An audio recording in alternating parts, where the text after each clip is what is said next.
नमस्कार। सामुद्रिक विज्ञान के इस अंक में एक बार पुनः आपका स्वागत है। एक सुंदर सी मेल हथेली, आप पुरुष जातक हैं और आपकी रियल हथेली मेरे सामने विवेचना के लिए आ रखी है। सबसे पहला सवाल आप लिखते हैं, हमारे पार्टनर 6-7 लोगों के प्लॉटिंग किया हुआ है, जो 60% बिकना बाकी है, जिसकी जिम्मेवारी मेरी है। 2019 में लिया था और 2022 तक कुछ 40% बिका, उसके बाद से बंद है। उसे जल्दी से निपटाना यानी बेचना चाहते हैं ताकि पैसों से फ्री हो सकें। ये आप करना चाहते हैं। सिरा सरल सवाल है। देखिएगा, प्रॉपर्टी की लाइन, भूमि से संबंधित कार्य आपके लिए बहुत अच्छे रहेंगे, आपका मंगल कह रहा है। चाहे वो रियल इस्टेट हो, चाहे वो जो है प्रॉपर्टी का काम हो, आपके लिए बहुत शानदार है। और यहाँ पे अगर हम देखेंगे तो सूर्य में धीरे धीरे 2 रेखाएं उभर रही हैं। सूर्य इसको बल दे रहा है, तो ये कहीं ना कहीं चीज़ों को बेहतरीन स्थिति में ला रहा है, इसमें कोई दिक्कत नहीं है। लेकिन अब देखो, आपकी जो करियर और धन की रेखा है एकाएक यहाँ पे रुक रही है और फिर यहाँ से रुक करके फिर यहाँ से आगे बढ़ रही है, टूट टूट कर आगे बढ़ रही है। तो धन की और करियर की जो रेखा है, जो इसमें निरंतरता होनी चाहिए, जो इसमें एक अस्थायित्व होना चाहिए, एक स्टेबिलिटी होनी चाहिए, वो नहीं दिखाई दे रहा है।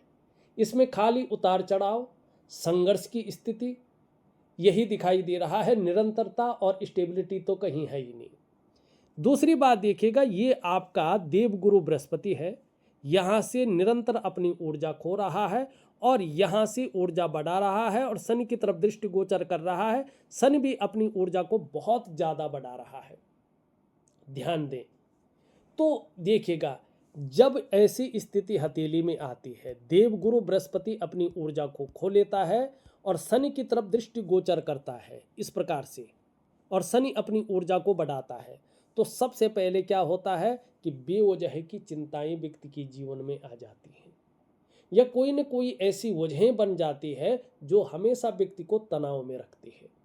व्यक्ति का जो कामकाज का मामला है उसमें अड़चनें पैदा हो जाती हैं या बहुत डिले चलता है और इसके कारण तनाव और भी बढ़ जाता है। ठीक है ना, कोई भी काम जो है सही से नहीं चल रहा होता है। और जब देवगुरु आचार्य बृहस्पति इस प्रकार से होता है, यानी देवगुरु आचार्य बृहस्पति क्या है, हमारे जीवन में सबसे ज़्यादा शुभ या जो जरूरी चीज़ें हैं उनको फेल करता है।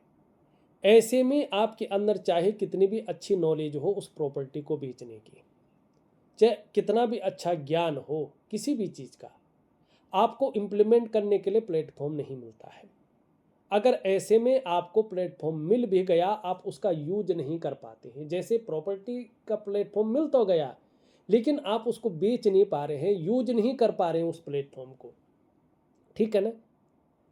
और ऐसे में जो आपका वैवाहिक जीवन है, मैरिड लाइफ, उसका जो दाम्पत्य जीवन है, उसका जो चरम सुख का भोग है, उसके बीच में भी ये परिस्थितियां खड़ी कर रहा है। कहीं ना कहीं आपको दाम्पत्य जीवन का जो चरम सुख का भोग मिलने चाहा, उसमें परिस्थितियां खड़ी हो रही हैं। संतान को लेके भी कहीं ना कहीं चिंताओं को दिखा रहा है। पैतृक संपत्ति का लाभ नहीं हो पा रहा है, या किसी भी प्रकार की संपत्ति का जो वास्तव में लाभ होना चाहिए वो नहीं हो रहा है, और धन की दिक्कतों को ये बढ़ा रहा है। वर्तमान में धन की दिक्कतों को बढ़ा रहा है। ठीक है ना। और तरक्की को बिल्कुल रोके हुए है। एक लेवल पार करके आप दूसरे ऑर्बिट में पहुंचने वाली तरक्की को नहीं पा रहे हैं। जहां धन की दिक्कतें बढ़ रही हैं वहां तरक्की रुकी हुई है, तरक्की नहीं मिल पा रही है। आप कितना भी पाठ पूजा कर रहे हैं लेकिन इष्ट कृपा नहीं मिल रही है, और जो आपकी आंतरिक खुशियां हैं उन खुशियों को ये बाहर निकाल रहा है, आपके अंदर शिथिलता पैदा कर रहा है। ठीक है ना। इस प्रकार की चीज़ों को ये दे रहा है। और सभी प्रकार के जो सुख हैं जो मानव जीवन के लिए चाहिए ही चाहिए होते हैं, बृहस्पति उनको जो है यहाँ पे ख़त्म करता हुआ दिखाई दे रहा है, उन सुखों को दूर करता हुआ दिखाई दे रहा है। यानी आपको अगर सही में मैं बताऊं तो एक गुरु नहीं मिल रहा है। गुरु का मतलब जो सही दिशा दिखाने वाला व्यक्ति, और कहीं ना कहीं जीवन में बड़ा संघर्ष की स्थिति ला रहा है। कई बार आप अपने को अकेला महसूस कर रहे हैं। तो अगर आपको वो इन चीज़ों से बाहर निकलना है और करियर में जो है इन चक्रव्यूह से फ्री होना है, तो दो चीज़ें करनी है। क्या चीज़ें करनी है? एक तो करियर और धन की रेखा को आपको मजबूत करना होगा। कैसे मजबूत होगी?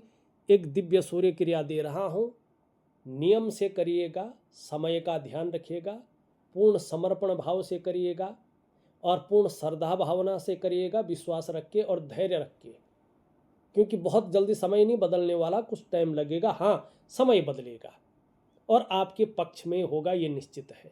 फिर निरंतरता आएगी, स्थायित्व आएगा, स्टेबिलिटी आएगी और आंतरिक खुशियों का संचरण होगा। इसके लिए दिव्य सूर्य क्रिया को प्रॉपर तरीके से करेंगे, जिस प्रकार से मैं बताऊंगा। और उसके बाद दिव्य योग ध्यान क्रिया एक प्रकार का प्राणायाम है, योगा है और मेडिटेशन है। ये दो चीज़ें आपको जीवन में प्रॉपर तरीके से करनी है, थोड़ा लंबी करनी है, 4 से 6 महीने तक अनुशासन में रहकर, एक प्रकार का तप करके, साधना करके इन चीज़ों को करनी है। ये दो क्रियाएं आपको करनी है, आपके जीवन में मधुरता आएगी। कुछ और भी उपाय दूंगा जरूर। और अभी 2.5 वर्षों तक सोना अपने शरीर में कहीं भी धारण न करें। समस्याएं बढ़ेंगी बढ़ेंगी और भी ज़्यादा बढ़ेंगी, ख़त्म नहीं होंगी। अगर इसमें आपने कुछ पहना हुआ है तो चांदी की अंगूठी में बदल करके पहन लो, लेकिन सोना अभी 2.5 वर्षों तक धारण मत करो। अगर जीवन में स्थितियों को बेहतरीन चाहते हैं, चक्रव्यूह में नहीं फंसना चाहते हैं और इस चक्रव्यूह से बाहर निकलना चाहते हैं, तो सोना धारण मत करो। दिव्य सूर्य क्रिया, दिव्य योग ध्यान क्रिया प्रॉपर तरीके से करो।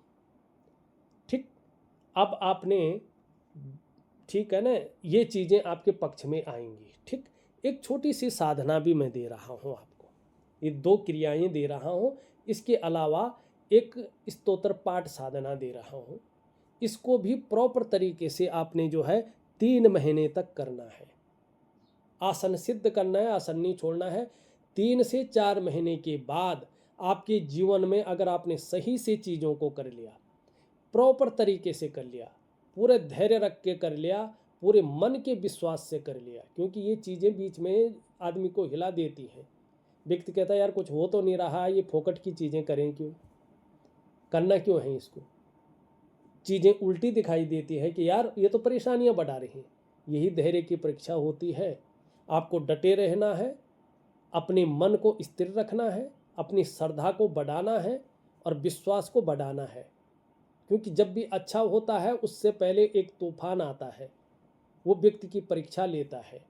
तो 3 से 4 महीने तक प्रॉपर तरीके से आपने जो उपाय दे रहा हूँ उनको करना है श्रद्धा भावना से, तो चीज़ें बेहतरीन हो जाएंगी, आपके पक्ष में होंगी। दूसरा प्रश्न आप लिखते हैं, पैरों में दर्द रहता है, कई वर्षों से नींद कम आने से सुबह उठ नहीं पाते, सुबह लेट उठते हैं। पैरों का जो दर्द है ना, वो भी आपकी जो है इस नाड़ी रेखा की वजह से है।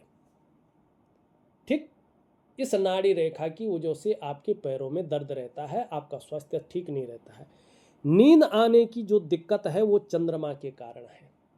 चंद्रमा आपका पीड़ित अवस्था में बैठा हुआ है और अभी भी 2.5 वर्षों तक ये पीड़ित ही अवस्था में है और इस दौरान इसका प्रभाव भी पड़ेगा। इसका भी मैं एक धातु दे रहा हूँ, पहनने को जरूर पहने, आपको लाभ होगा। नहीं तो ये कई बार आपके मन को गड़बड़ रखेगा, मानसिक परेशानी से ग्रसित रखेगा, कई बार बहुत ज़्यादा भावुकता देगा, इमोशनली थोड़ा परेशान हो सकते हैं और इसके कारण मन अच्छा नहीं रहता है। आपका मन कई बार व्याकुल होता है, उच्चाट होता है, मन भटक जाता है, काम यहाँ कर रहे होते हैं, मन कहीं और गया हुआ होता है। और मन से जुड़ा हुआ है हमारा डाइजेस्टिव सिस्टम।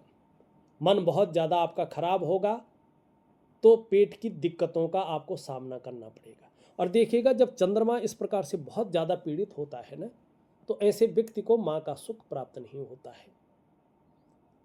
या तो माँ नहीं होती है व्यक्ति की, या तो माँ के स्वास्थ्य पे बुरा प्रभाव पड़ रहा होता है, उसके कारण चिंता रहती है, या तो माँ के साथ मतभेदता रहती है, या माँ से व्यक्ति दूर रहता है। माने कुल मिलाकर ऐसी स्थिति में माँ का सुख नहीं मिलता है। नींद आने में बड़ी दिक्कतें व्यक्ति को होती हैं। ऐसे में नींद आने में दिक्कतों का व्यक्ति को सामना करना ही पड़ता है। तन मन धन तीनों का कारक है ये। तन भी खराब रहता है, मन भी खराब रहता है और धन के रिजल्ट भी खराब आने शुरू हो जाते हैं। कई बार तो ऐसे में व्यक्ति बेवजह ही समाज की नज़रों में विलन बन जाता है। तो देखिएगा, मैं उपाय दे रहा हूँ, दिव्य सूर्य क्रिया, दिव्य योग ध्यान क्रिया और एक बहुत बेहतरीन साधना, और 2 मैं आपको जो है धातु पहनने को दूंगा, उसको प्रॉपर तरीके से पहने, आपको लाभ होगा। इस अंक में बस इतना ही। एक नए अंक के साथ पुनः उपस्थित होऊंगा। तब तक के लिए नमस्कार।